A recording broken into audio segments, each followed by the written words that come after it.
Hi everybody, my name is Duke Tribal and I am pursuing a degree and career as an instructional technologist. I believe that with my background in graphic design that I will be able to visually teach those that learn with visual cues easier. Beyond this, I feel that knowledge is the only thing that is everlasting in this world. Buildings crumble, paintings fade, but we still manage to teach people how to make fire the same way. I simply want to start to be a part of that group of teachers and start passing that knowledge along to next generations. Here is the beginning of my candidate info. It lists my professional goals as well as some of my personal goals and just a little bit of information as to what I want to see happen with myself through the years as time progresses to 5, 10 years in the future. The next part of the candidate info tab is my resume. Here's just a quick little PDF that I put together, and as you use the little scroll bar here, you'll be allowed to just go through all of it. It includes my freelance work, my design skills, my overall skills in the business, my main objective, my education, my work, and my addresses to get any information on me or see any other documentation. You could also click on the Open Resume tab and it'll open the larger version of this, which is just the whole page. Simply click the back button to go to the main portfolio page, and then you can go to the next main tab that I'd like to talk about is Activity Evidence. And this is where we'll be discovering my professional development plan that I wrote.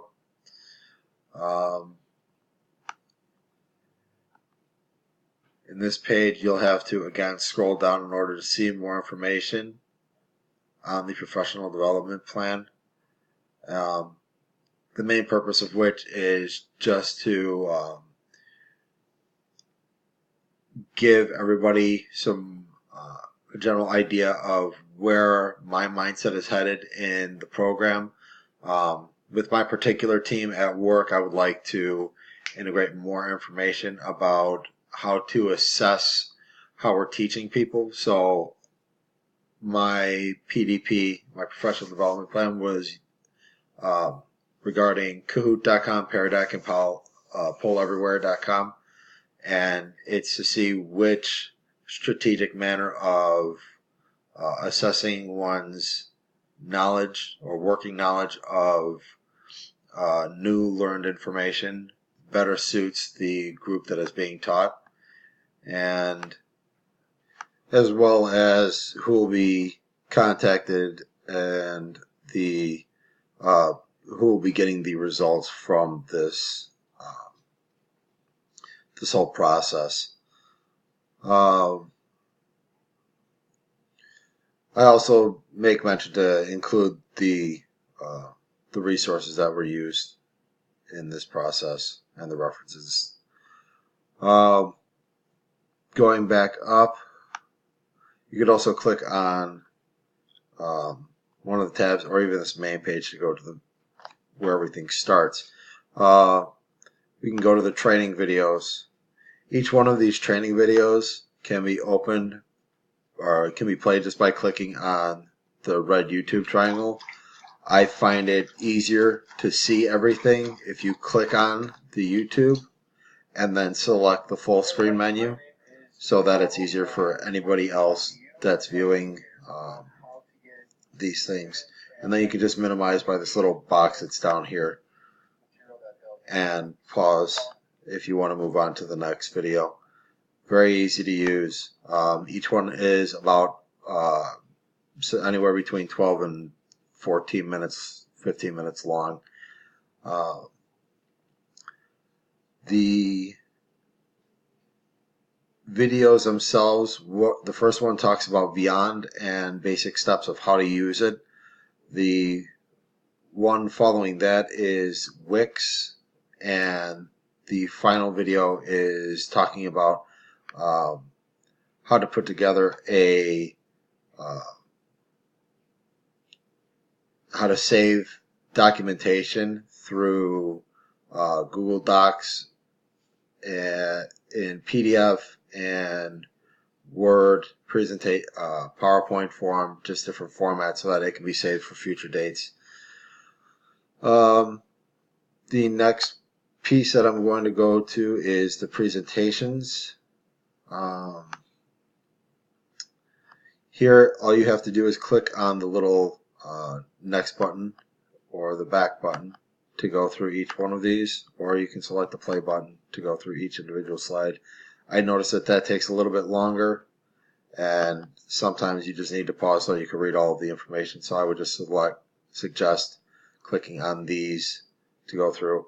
And again, if you feel the need to make it easier on yourself to read anything, if the text is too small, please select the maximize button that's on any one of these, and then the same minimize button as in the videos.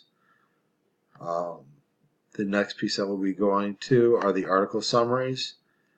Similar to that of the professional development program, you would just click on the open article and it makes it that much easier to read. I suggest this to anybody trying to read any of these pieces, but all you have to do is click on the open article.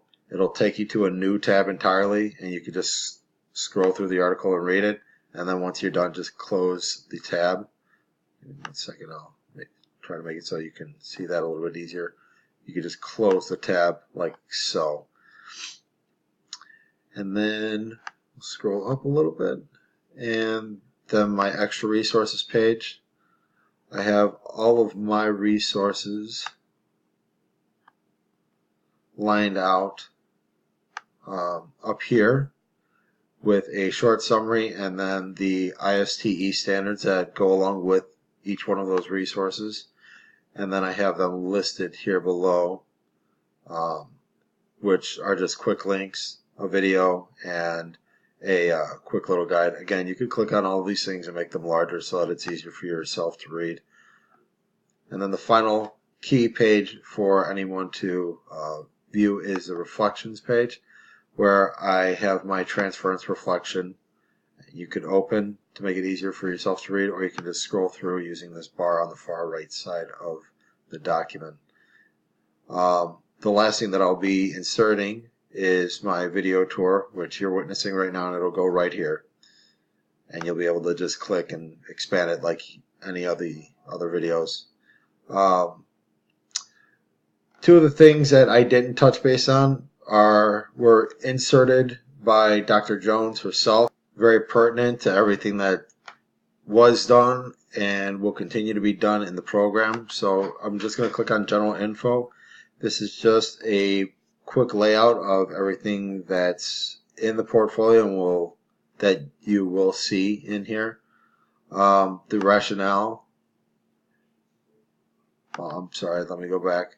The introduction to the MIT Professional ePortfolio is right here. You can scroll through or open up the document just so that you understand exactly what was done in the 3 main tabs that I explained to you already. The rationale behind the whole piece is right here.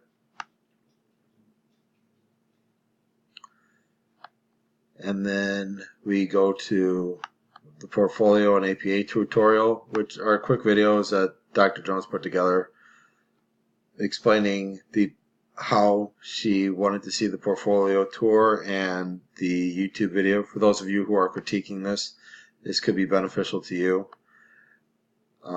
just to have a standard to go with. And she also touches base on the ISTE standards, so you could take a look at where they're at. And finally, the evaluation tools that the peer reviewers and the faculty will be using to grade these. I'd just like to say thank you for your time. I hope you enjoy my little portfolio, and I wish all of you the best of luck in your career in the future. Thank you very much. Bye.